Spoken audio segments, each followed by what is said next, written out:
El 20 de marzo de 2026 no terminó una protesta. Empezó una amenaza política de alto voltaje para Claudia Sheinbaum. Tras 72 horas de paro nacional, la CNTE levantó su plantón del Zócalo. Sí, pero se fue dejando algo mucho más peligroso que unas carpas vacías, un ultimátum. Si no hay solución, dijeron sus dirigentes, el Mundial 2026 podría convertirse en el escenario de una confrontación que México no podrá esconder ante el mundo. Y aquí está el punto que cambia toda la lectura del conflicto. La CNTE no solo protestó contra una ley, ni solo reclamó una demanda sindical. La CNTE expuso una decisión política de Claudia Sheinbaum no sentarse directamente a resolver. Ese gesto, que desde el gobierno puede presentarse como trámite institucional, en realidad revela una apuesta de poder. Sheinbaum decidió mantener distancia. Decidió que Rosa Isela Rodríguez y Mario Delgado absorbieran el costo inmediato del conflicto. Decidió, en otras palabras, que la presidencia no entrara todavía al campo de batalla. Pero esa distancia tuvo un precio instantáneo. Los líderes magisteriales rechazaron públicamente esas mesas. Dijeron que no resuelven, que solo dilatan, que no tienen capacidad real de decisión. Y cuando un movimiento con casi 2 décadas de lucha repite esa acusación, ya no se trata de una molestia pasajera. Se trata de una ruptura de confianza frente al nuevo gobierno. Eso coloca a Claudia Sheinbaum en el centro absoluto del problema. Porque el conflicto ya no gira solo en torno a pensiones o afores. Gira en torno a una pregunta más incómoda. ¿Por qué un gobierno que llegó prometiendo corregir agravios históricos ahora responde con la misma lógica de contención burocrática que antes criticaba? Ahí aparece la verdadera carga política de esta historia. Si Sheinbaum cede, abre un precedente costoso frente a un actor capaz de movilizar calles, escuelas y narrativa pública. Pero si no cede, corre el riesgo de transformar una demanda sectorial en una crisis nacional con reflectores internacionales. Y eso explica por qué este episodio no puede leerse como una simple protesta magisterial. Es una prueba temprana de liderazgo, de cálculo y de autoridad para Claudia Sheinbaum. La pregunta ya no es si el conflicto terminó. La pregunta es, ¿qué estrategia está construyendo la presidenta y qué precio político está dispuesta a pagar para sostenerla? Para entender por qué Claudia Sheinbaum decidió no intervenir directamente en este conflicto, hay que retroceder casi 2 décadas. No al inicio de su gobierno, sino al origen estructural del problema que hoy explota frente a ella. Año 2007. Gobierno de Felipe Calderón. Se aprueba la reforma a la ley del ISSSTE. Y con esa reforma, se rompe el sistema solidario de pensiones para los trabajadores del Estado. Ese cambio no fue técnico, fue político. Se pasó de un modelo donde la sociedad garantizaba una pensión colectiva a un esquema de cuentas individuales administradas por empresas privadas, las Afores. En términos simples, la responsabilidad se trasladó del Estado al individuo y la gestión del dinero a actores financieros. Desde ese momento, la CNTE inició una resistencia que no se ha detenido en 19 años. Y aquí entra la dimensión que Claudia Sheinbaum no puede ignorar. Durante todo el periodo de López Obrador, la llamada Cuarta Transformación prometió revertir esa reforma, no como posibilidad, sino como compromiso. El magisterio no solo lo escuchó, lo documentó. Hay minutas, acuerdos, registros. La expectativa no era simbólica, era concreta. Entonces, ocurre algo clave en el equilibrio de poder actual. Hoy, Morena y sus aliados tienen una mayoría que gobiernos anteriores no tuvieron.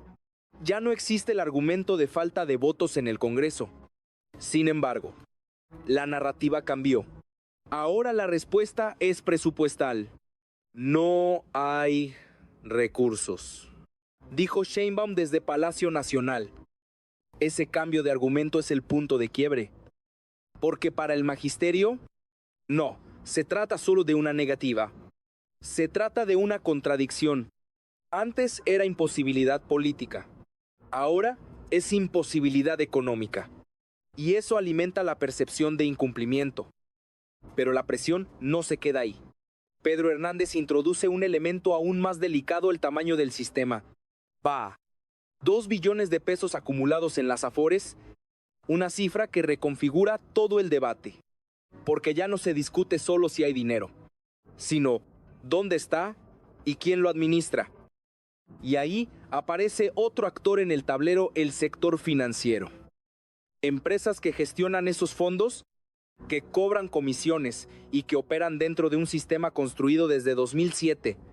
Entre ellas, Afore Azteca, vinculada a Ricardo Salinas Pliego, un empresario señalado públicamente por el propio movimiento magisterial como beneficiario de este modelo. Esto complica aún más la posición de Sheinbaum, porque cualquier intento de desmontar ese sistema no solo implica una decisión social, implica enfrentar intereses económicos de gran escala, implica reconfigurar un modelo financiero que mueve billones. Entonces la decisión de no sentarse directamente empieza a tomar otra dimensión. No es solo evitar una reunión incómoda, es administrar el momento en que el conflicto escala al nivel donde ya no hay soluciones intermedias, donde cualquier decisión genera ganadores y perdedores claros. Y mientras ese cálculo se sostiene, la tensión crece, porque del otro lado no hay un actor pasivo, hay una organización con historia, con capacidad de movilización y miga setiva, sobre todo con memoria política. Una organización que ha visto promesas repetirse y romperse en distintos gobiernos. Y eso nos lleva al siguiente punto inevitable. Cuando un conflicto acumulado durante 19 años se encuentra con un gobierno que decide contener en lugar de resolver, lo que sigue no es estabilidad, es escalada. La escalada no tardó en aparecer. De hecho, ya comenzó. Claudia Sheinbaum lo sabe. Lo que vimos tras el levantamiento del plantón no fue una retirada, fue una pausa táctica.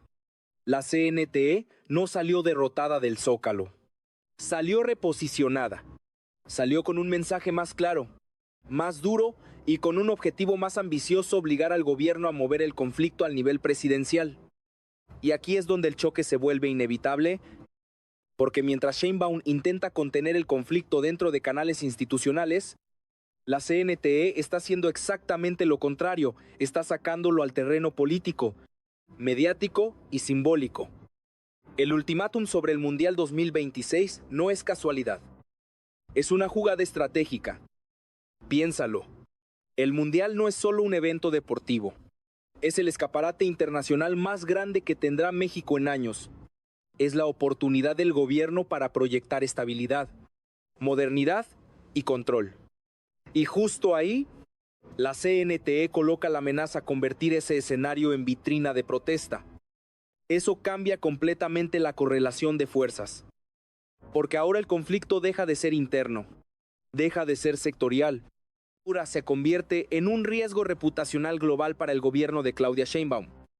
Y cuando eso ocurre, la presión se multiplica. Pero hay otro elemento que intensifica aún más el conflicto. La CNTE no solo está movilizando calles, está construyendo narrativa. Está conectando su lucha con algo mucho más amplio: el sistema de pensiones de todos los trabajadores. Está diciendo que esto no es solo un problema de maestros, sino de millones de mexicanos que dependen de las Afores.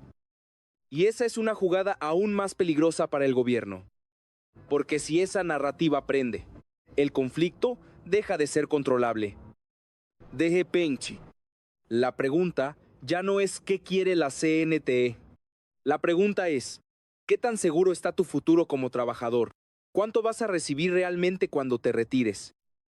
Ese cambio de enfoque amplía la base del conflicto. Y mientras tanto, del lado del gobierno, el silencio presidencial pesa. Sheinbaum no ha entrado directamente. No ha abierto una mesa propia.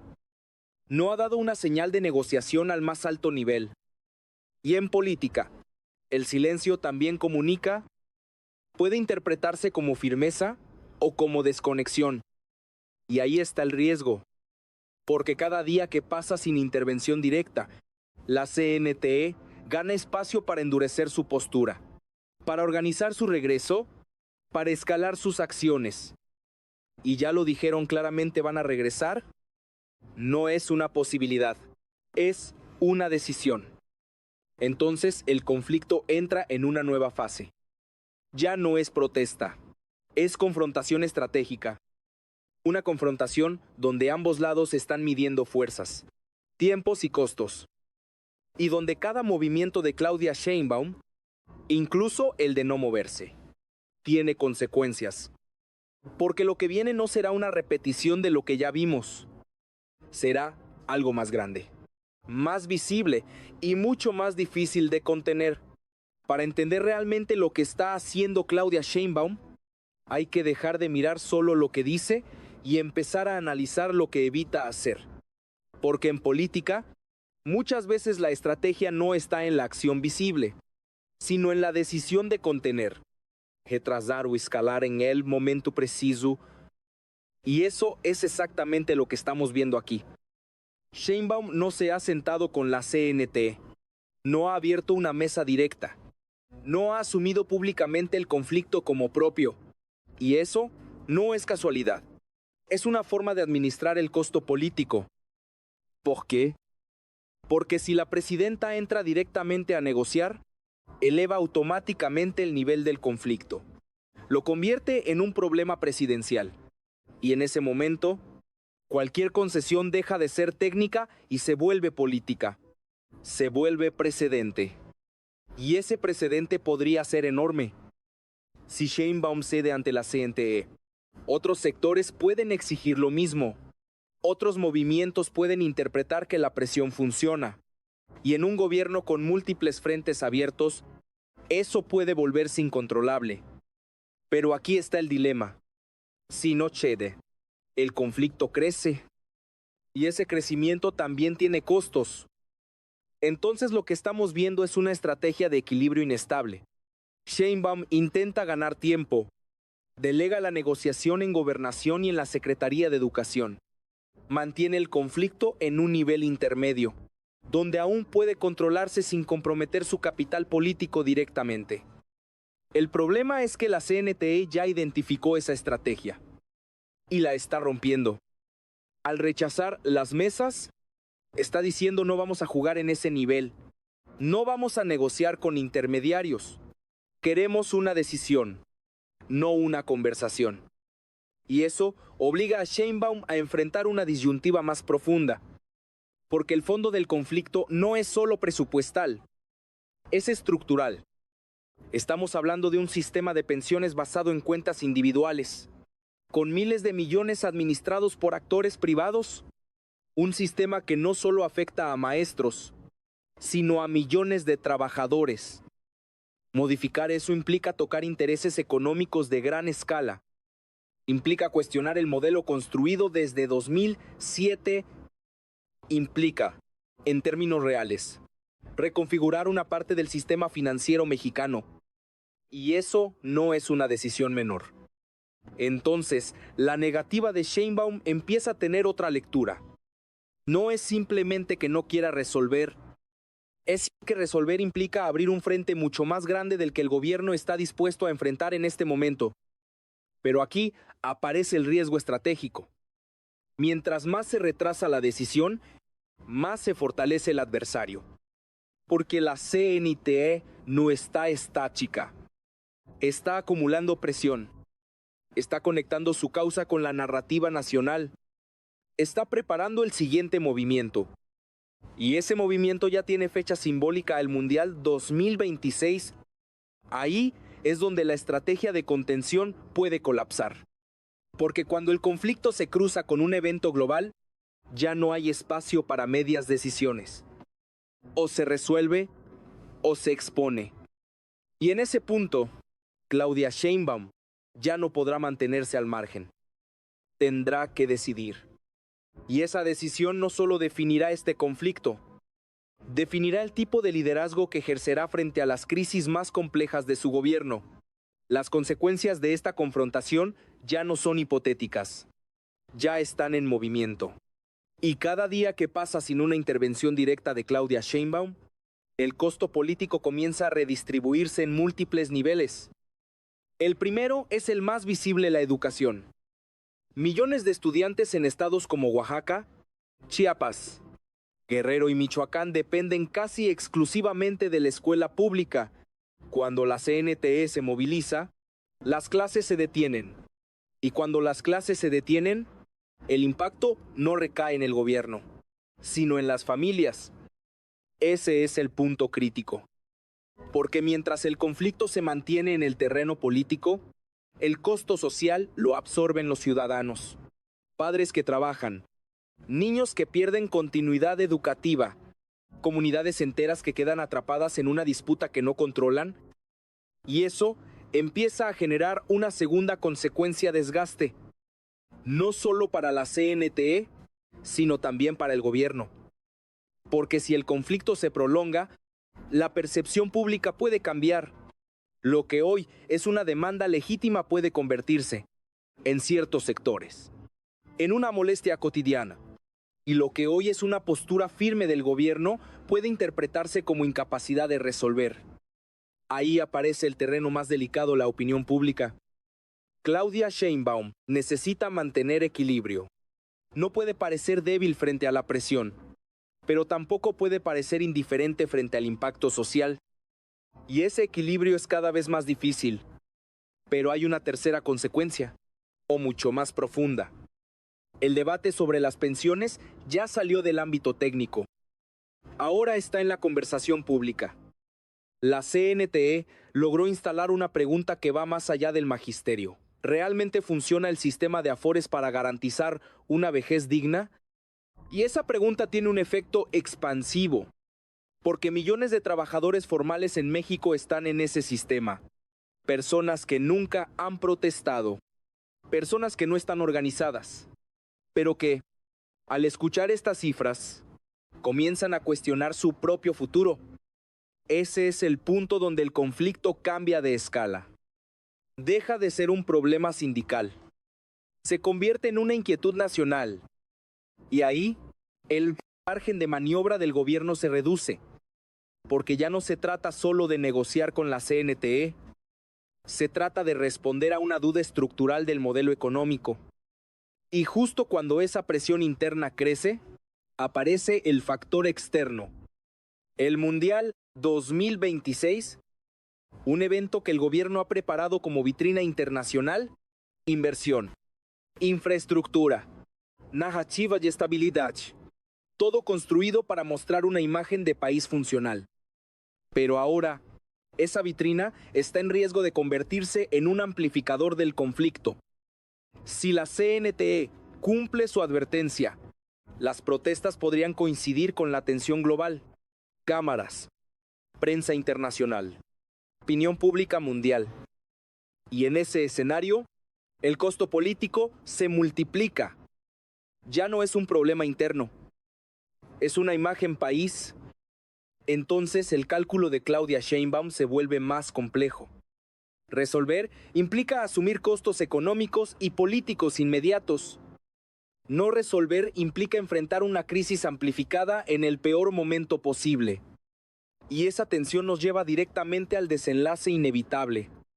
Porque este conflicto no puede mantenerse en equilibrio indefinidamente. En algún punto, alguien tendrá que ceder o escalar aún más. Lo que estamos viendo no es el cierre de un conflicto. Es el inicio de una prueba decisiva para el liderazgo de Claudia Sheinbaum. Porque después de todo lo que ha ocurrido, el tablero está completamente expuesto. De un lado, un movimiento con 19 años de resistencia, con capacidad de movilización real y con una narrativa que ya trascendió lo sindical. Del otro, un gobierno que prometió transformación, pero que ahora enfrenta los límites estructurales de sus propias decisiones. Y en el centro, una figura clave: Sheinbaum. Hasta ahora, su estrategia ha sido clara: contener, delegar, ganar tiempo, evitar elevar el conflicto al nivel presidencial mientras sea posible. Pero esa estrategia tiene una fecha de caducidad. Y esa fecha ya fue marcada públicamente: el Mundial 2026. Ahí es donde todas las piezas convergen. La presión interna, la visibilidad internacional, la narrativa política, todo en un mismo punto. Y cuando eso ocurra, ya no habrá espacio para ambigüedades. Sheinbaum tendrá que decidir. Si se sienta. Reconoce implícitamente que la CNTE logró escalar el conflicto hasta obligar la intervención presidencial. Si no se sienta, asume el riesgo de que el conflicto crezca frente a los ojos del mundo. Ese es el verdadero dilema. Y no tiene salida perfecta, porque no se trata solo de resolver una demanda. Se trata de definir qué tipo de gobierno será el suyo cuando enfrente presiones reales. Si será un gobierno que negocia bajo presión, o uno que resiste incluso cuando el costo aumenta. Pero aquí viene la pregunta más importante. ¿Quién gana tiempo realmente? Porque mientras el gobierno calcula, la CNTE avanza, organiza, comunica, prepara. Y cada día que pasa sin resolución, fortalece su posición narrativa. Si este análisis te hizo ver el conflicto desde otra perspectiva, compártelo. No como un gesto, sino como una herramienta para entender lo que está en juego. Y dime algo en los comentarios. ¿Crees que Claudia Sheinbaum está controlando la situación? ¿O que está dejando crecer un problema que después será mucho más difícil de contener? Porque lo que viene no será una repetición de lo que vimos. Será la consecuencia directa de las decisiones que se están tomando ahora mismo